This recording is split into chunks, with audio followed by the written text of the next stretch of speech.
Hi, my name is Holly Hudley, and I'm with Iconoclast Artists. We're a creative writing program that incorporates social emotional learning skills with creative writing in the classroom.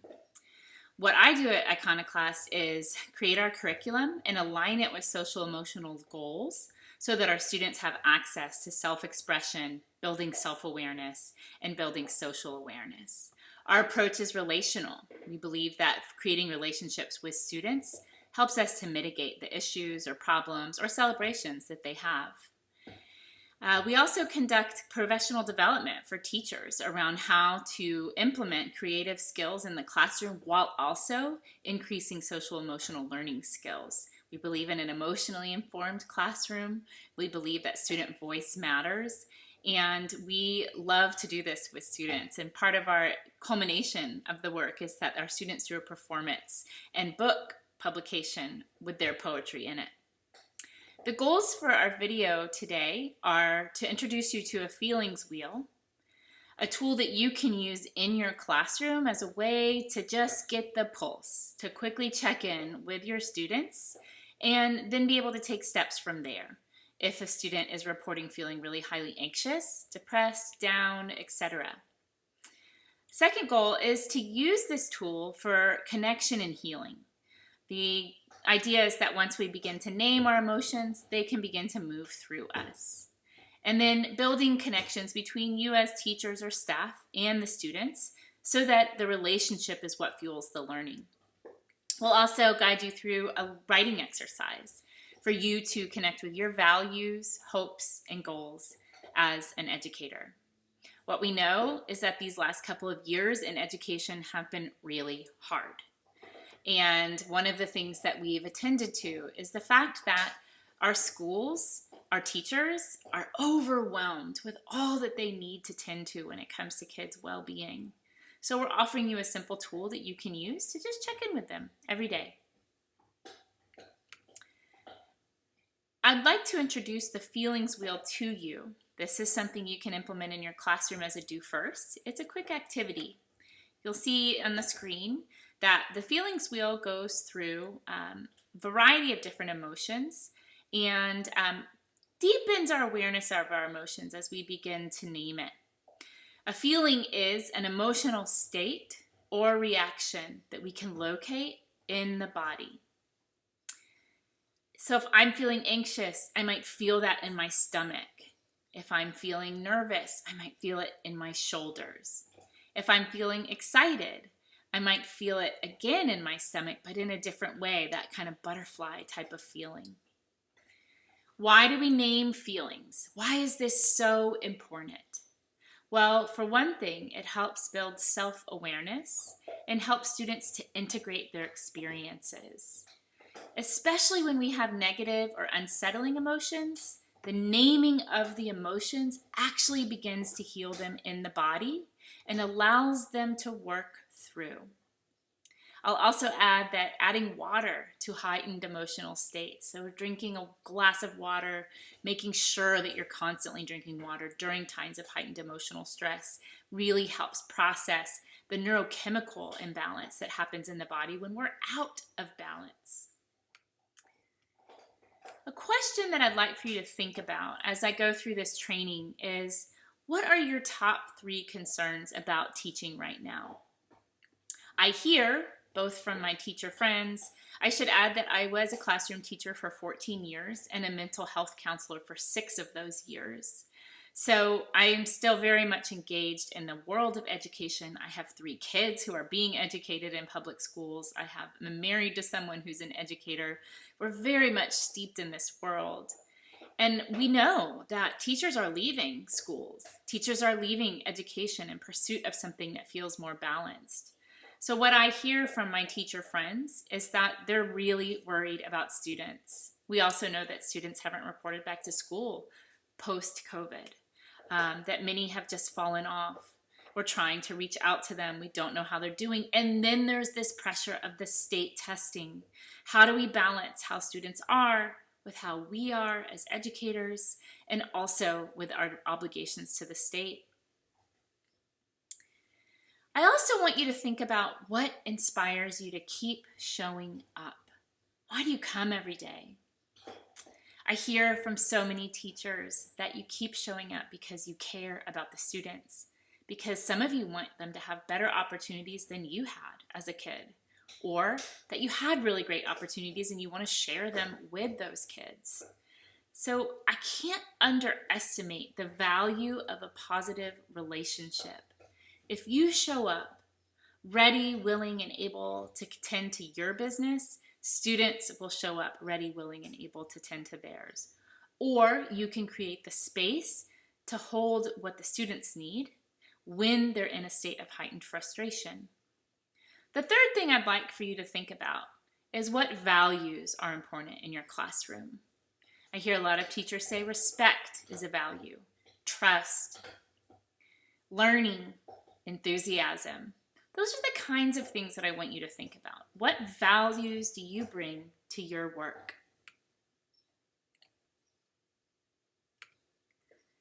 So why, when we talk about social emotional learning, do we start with feelings?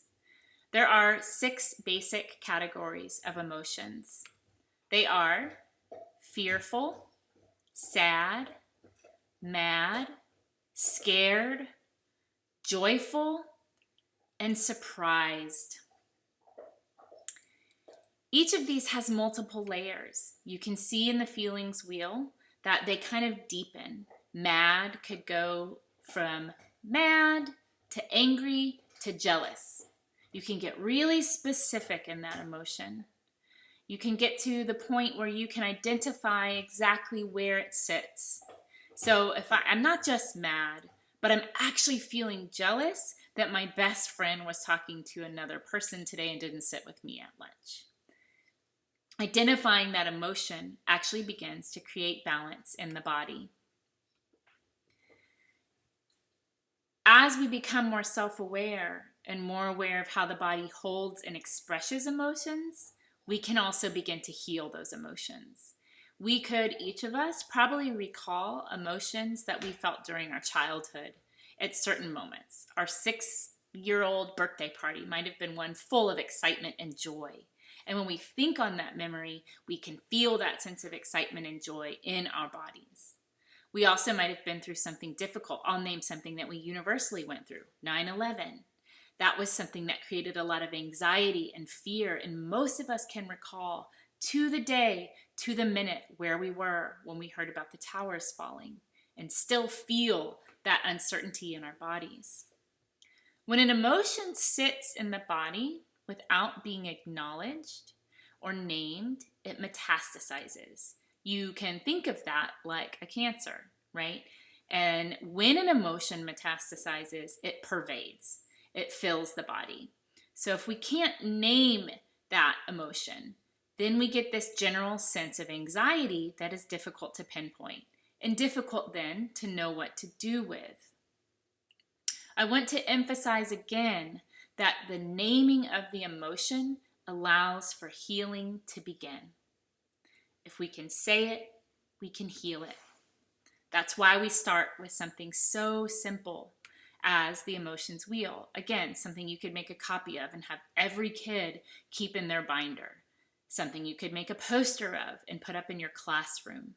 Something that you can add to a do first or an assignment that a kid might turn in, a quick check-in. How are you doing today? I also want to emphasize that emotions change during the course of an hour. While y'all are sitting here listening to me, you might go from feeling interested to distracted to bored back to interested, right? Because something will poke at you, something will reach you, something will make you laugh, smile, think, etc. And you're going to go through those emotions. The issue with emotions is when one gets locked in, then it becomes what we might say problematic. When we begin to fixate on an emotion and we can't sort of move through it, that's when we know we need to tend through it. So when you have a kid, for example, who's chronically showing up and saying that their primary emotion is anxiety, then you might know that you need to tend to that kid. When you can see them fluctuating, that's actually okay and normal. Kids go through probably more emotions in an hour than we do. Their amygdalas are underdeveloped, their prefrontal cortex is underdeveloped, so the emotional influx for them is constant. It's good to see the wave, going through the wave. What we're looking for is when they get stuck. So how do we approach emotions and emotional well-being? At Iconoclast Artists, I said before, we really believe that relationships are foundational. We believe that teaching is always didactic, and we believe that we can be intentional about centering relationships in the classroom.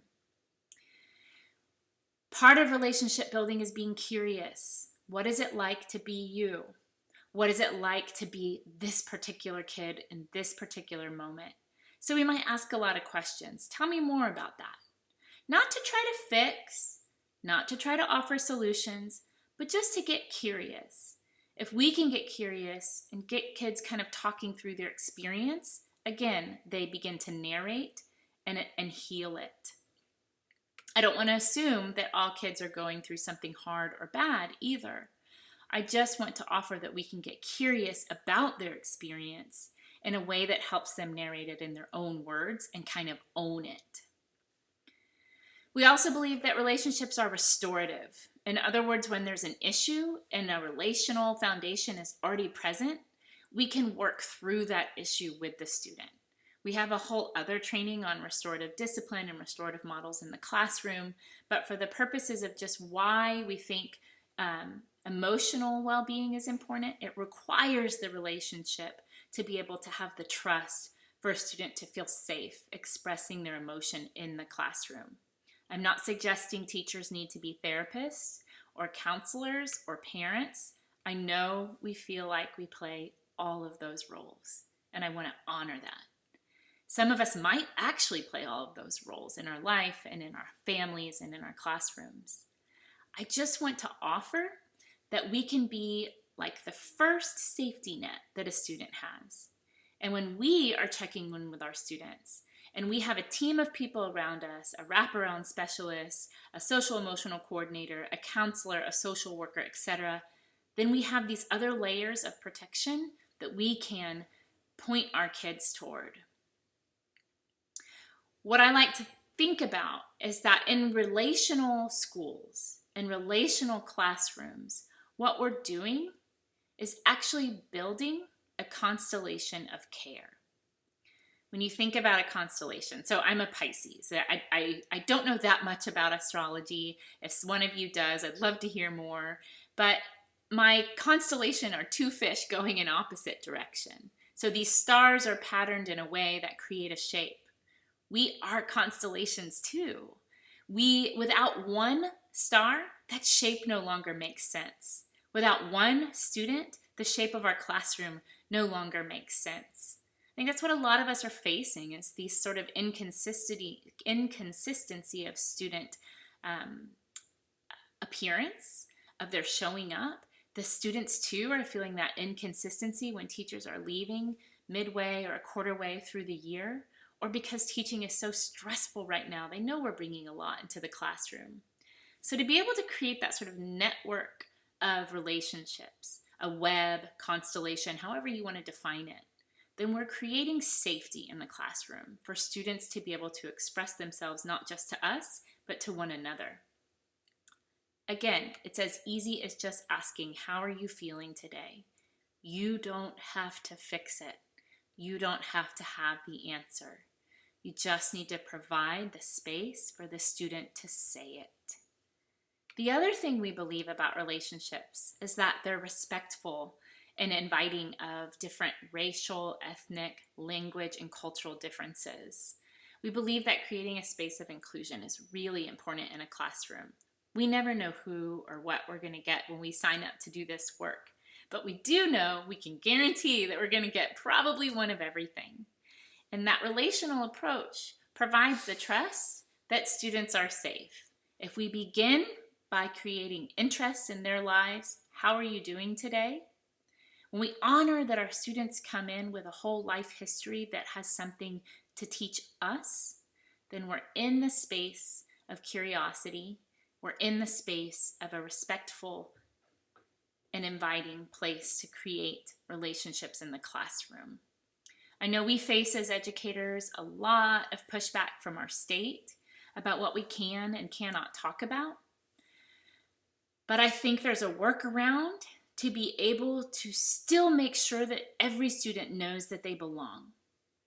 These are the ways that we show up. These are the ways that we show that we care. When they have an experience of a healthy, positive adult in their lives who can help them express themselves and become more fully self-aware and more fully themselves, then we are showing them that they matter. I want to talk for a minute about appropriate boundaries. So we are not therapists for our students. We don't have to open up a whole classroom to talk about what happened between a student and their mother, father, sister, brother, boyfriend, etc. But we are also not there to have our students take on our stuff. So a healthy boundary in a classroom might look like you tending to you first. How are you feeling today? How are you doing? This feelings wheel is yours too. When you can name it, you can do two things. You can begin to heal it, and you can also compartmentalize it. And as adults, the capacity that we build for compartmentalizing, for saying, I am feeling so anxious today because of something that happened last night. We can set it aside, know that we will tend to it, but just by naming it, we've already invited the healing. So if we can have good boundaries about our needs and not have the kids take them on, then the kids will also learn good boundaries from us. They will see that healthy relationships are available to them. So again, going back to the feelings wheel, we're just focusing on feelings today, the building of self-awareness and how self-awareness helps us to go through building social awareness and respect and empathy for others. If I think about social emotional learning as a developmental process, it begins with self-awareness. Teachers can grow this capacity in themselves too. As I said, asking yourself how you feel each day helps you with grounding, helps you to feel less likely to carry that emotion or energy into your classroom. Self-awareness includes emotions and emotional awareness, but it also includes self-perception. The guiding question here is, do students perceive themselves in a generally negative or positive light? Do they see their cultural, ethnic, and racial identity as a strength in the classroom or community?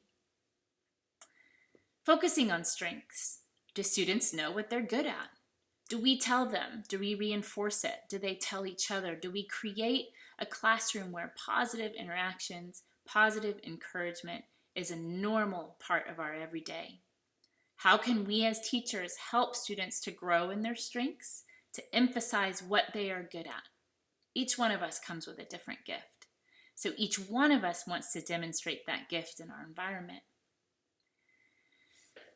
A fourth concept in self-awareness is self-confidence. Do students demonstrate self-confidence as they become more aware?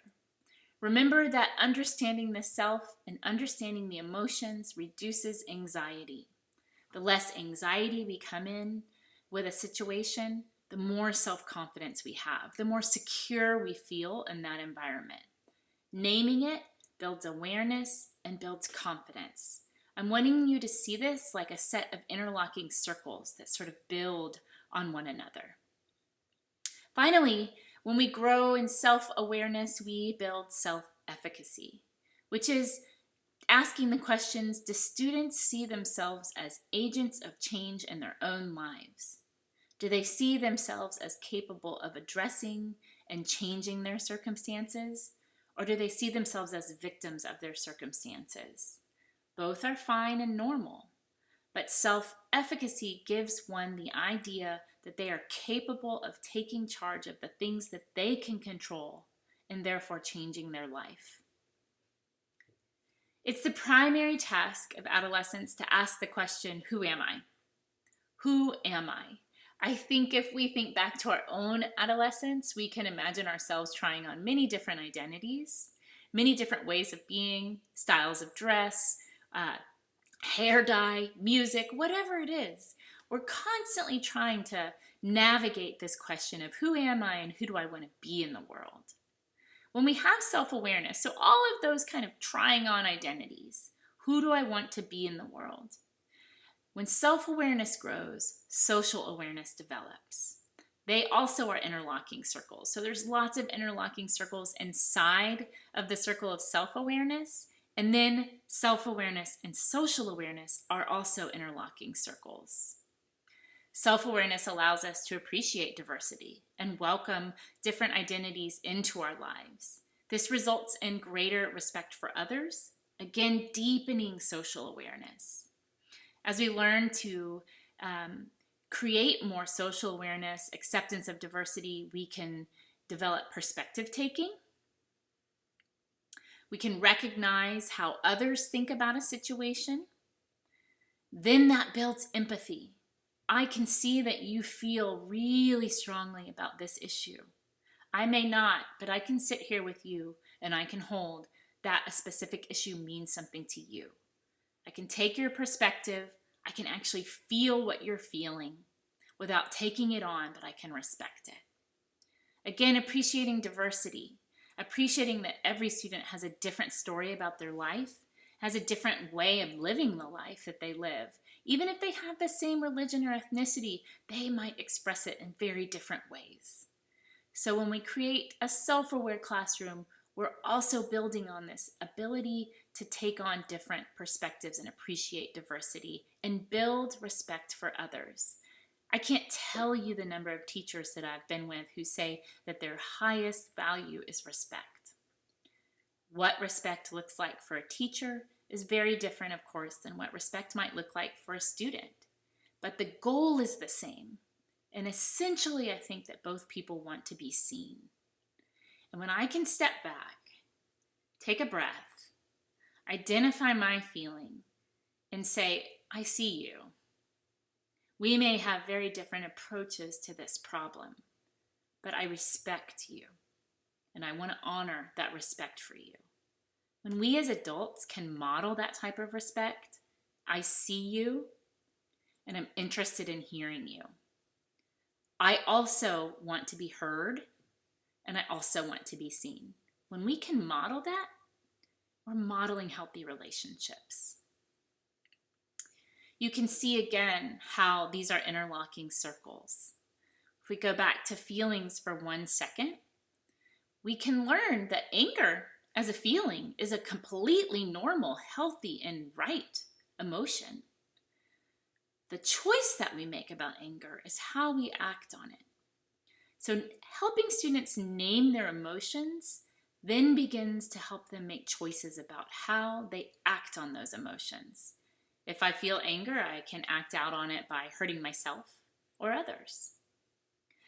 If I feel anger and use tools, let's say like breathing, writing, exercising, drawing, playing music, this is expressing my anger in pro-social ways. It's taking what we call a positive risk, taking some emotion, able to integrate it, able to internalize it, able to name it, and then able to produce something pro-social with it. The emotion itself is not bad. I don't know about you guys, but as a kid, I was taught that emotions were bad, like they weren't welcome at the dinner table. If I felt anything other than fine, which by the way is not an emotion, then it was uncomfortable and I sensed that. So as a kid, I learned that I just needed to be okay. I'm inviting that the emotion itself is not harmful. I'm naming that when we can name the emotion, we reduce the harm that it can cause to ourselves and others. We generally tend to focus more on the positive emotions than the negative ones in our society.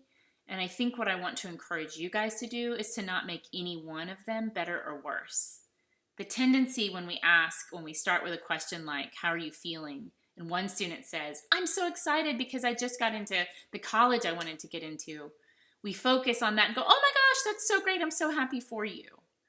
Whereas when the negative emotion happens, I'm feeling so disappointed because I didn't get into the college I wanted to get into. We bypass it and we go, oh, well, let's just get through that. How can we make it better? Asking kids how they're doing is just an invitation to sit with it, to be with it, to say, okay, I hear you, not to make a commentary on it. Because they will learn from our behavior which emotion we prefer, the positive or the negative. So in us, the job is to reduce the anxiety about the negative emotion and just allow it to be. Yeah, I hear you. You're angry today. Yeah, I hear you. You're excited today. To be a neutral mirror, if you will. So why at Iconoclast do we use creativity as a tool for healing? There is a person who is a psychologist that I really love. His name is Bessel van der Kolk. And he talks about the role of imagination in healing trauma. When we have an intact imagination, difficult circumstances can be healed. Storytelling, narrating one's experience, heals the story, heals the negative experience because it allows us to process through it with words, writing, pictures, etc. It actually influences pathways in the brain to quite literally have a pen in the hand and put the story to paper. It quite literally creates a new path that makes room for a new story. When we can narrate what has happened, we can begin to let it go. We can begin to heal. Naming it has power. I want to tell you a story about a little boy named Noam. He was a preschooler during 9/11, and his preschool was blocks from the Twin Towers. He, as a maybe 2, 3, 4-year-old, watched those buildings fall. So what did that mean? It means he watched 2 planes hit 2 buildings, and he watched bodies fall. He watched things go up in fire, come down as ash. He had no idea as a small child what to make of this, but the psychologist that I just mentioned, Bessel van der Kolk, believing that imagination heals trauma and believing that an intact imagination gives us the ability to move through it, he did an exercise with these preschoolers, and he asked them to come up with a scenario that they wish were different. Draw what you saw, and then can we think through what we wish could have been different? And this little boy, Noam, what you see circled at the bottom of this slide, drew trampolines around the buildings. And when asked, what are those? He said, well, they're trampolines, so that the next time people have to jump from the building, they'll be okay. What Bessel van der Kolk knew was that Noam was going to be okay. Yes, he had trauma to process. Yes, he was witness to something so horrible. And he could imagine how it could be different. So Bessel van der Kolk said that it isn't about erasing the memory. It's about knowing whether or not we can knit something new with the memory. And Noam could put trampolines in place as a safety. It's a beautiful story, and that's what I want to encourage you guys to be, is sort of like facilitators of this kind of curiosity in your students. What is a way that we can imagine things to be different? When we can name it, we can heal it. When we can think beyond it and imagine past the experience or the emotion, then it also begins to create a new story in our bodies. So this very simple tool, the feelings wheel, it is something that you can use to powerfully connect with students. And you'll see over time that they'll get much better at just naming the feeling, naming what's up for them. Then you can start to strategize around how to care for it. So at this moment, what I would do is ask you guys to pause, ask each other if you're in a small group, go around with the feelings wheel, ask each other how you're feeling. Just name it. Okay, now you've done that. And I'm going to invite you guys to create your own 4 to 8 line poem after watching this short video. This is my colleague Marlon Lisama. He's our program coordinator and our writer and artist in residence, really. And he created this video. We created these during COVID so that we could still reach out to our students, do writing exercises with them, etc. And his poem is called I Write. And you'll see that he details what writing gives to him. We created this so that students could connect with their own creativity and then do the writing exercise that follows. So what I'd like for you to do is to think about the phrases that inspire you. Write them down if you can. Listen to the poem as you go. On the handout that accompanied this video is the poem in text form. It's on page 3 of your handout. So here we go.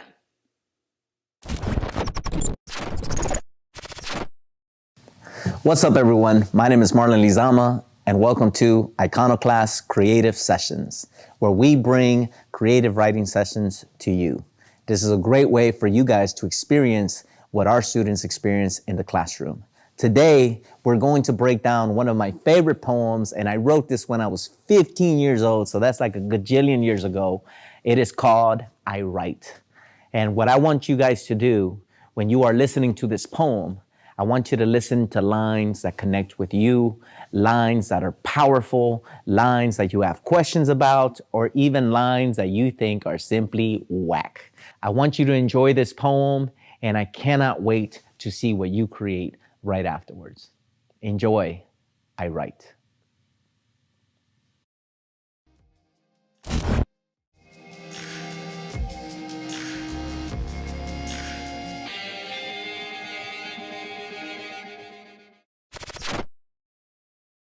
I write.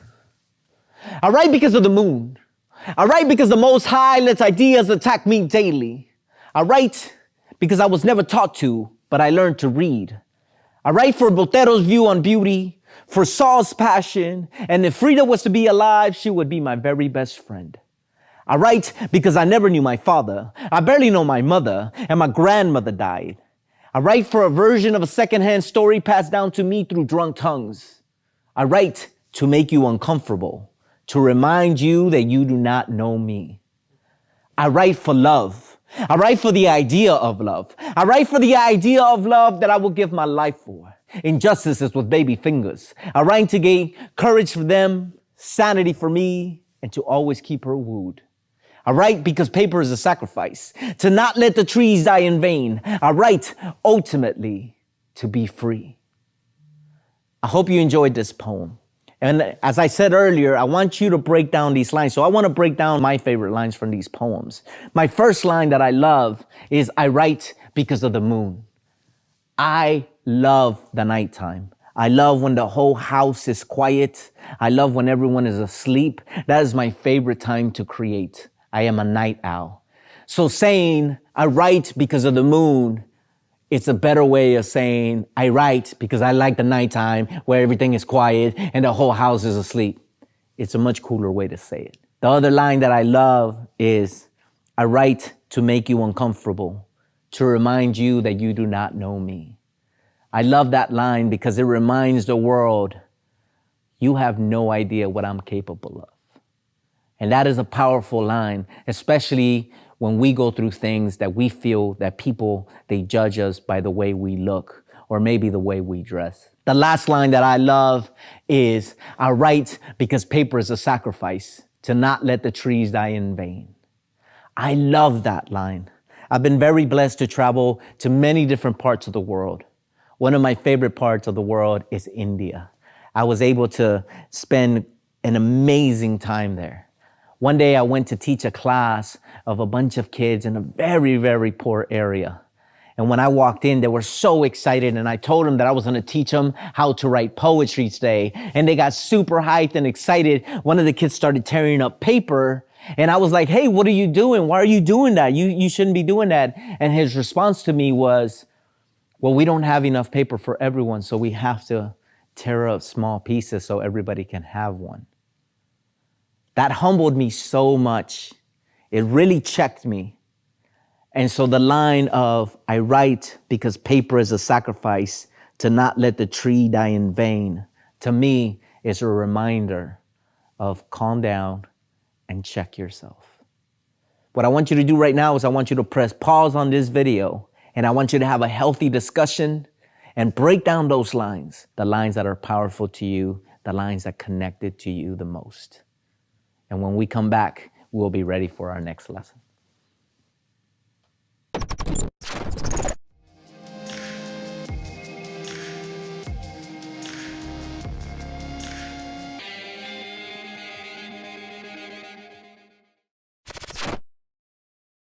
I hope you had a great conversation about the lines that you chose. I hope that you chose some great lines that really connected with you. I hope that everybody got a chance to talk about something in their life that connected to this poem. Now, what I want you to do is I want you to create your very own I Write poem. We are gonna do 8 lines. Each line is going to start with I write. Every single line can be different from the very last line. Now, how do we pick these lines? We can pick these lines from any part of your life.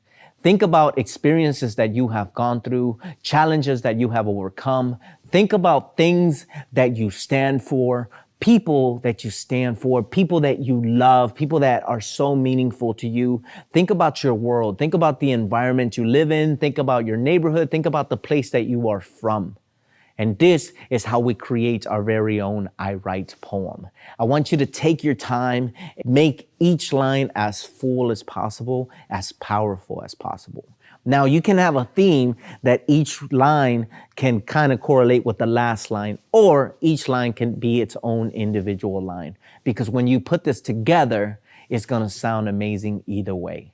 So the challenge is not only to create it, but to be able to recite it. And I hope that you have a great time doing this. And I want you guys to always remember that you are a great poet and everyone has a poem inside of them. Thank you.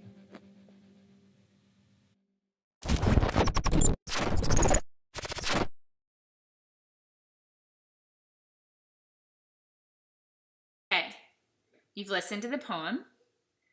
Now I'm going to invite you guys to create your own. We have some line starters here. They're on the slide. And you don't have to use all of them. You can focus on a few. You can make up your own. Think back to why you're here, what values you bring into the classroom. The line starters are, instead of I write, I teach. Think through each line. I teach, choose a moment that was powerful to you. I teach for, choose a person, a student, a parent, an influencer to you that means a lot to you and why they are special. I teach, name a cause that you would fight for, one that you're passionate about. For me, that would be racial equity. I teach, name a challenge that you faced and how you overcame it. I teach for, create a line for someone that you would speak up for and why. I teach because of, this could be a reference to an artist, a song, or book that moved you. And finally, I teach because it makes me feel. Here you can reference the feelings wheel to help you. That's on page 4 of your handout. Now's a good time to pause the video and in a group, do this writing exercise. Set a timer for 5-10 minutes and allow each other to just put some thought, pen to paper, about why you're teaching and how it makes you feel.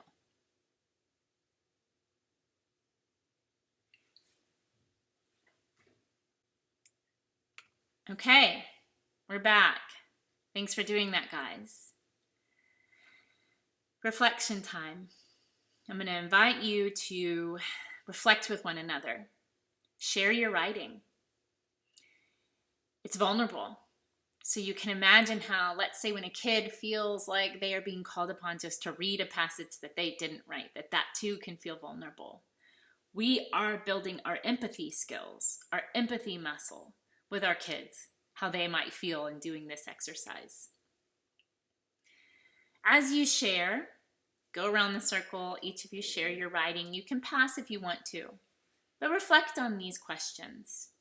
What do you do in your classroom that uses creativity to connect with your kids? What was helpful or impactful for you today? Is this a tool you could see yourself using? What questions or comments do you have for us?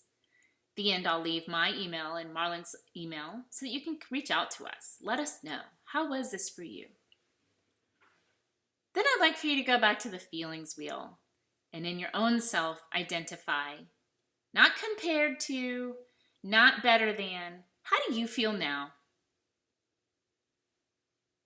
Notice if it's different than how you felt when you came into this video. Notice where it sits in the body.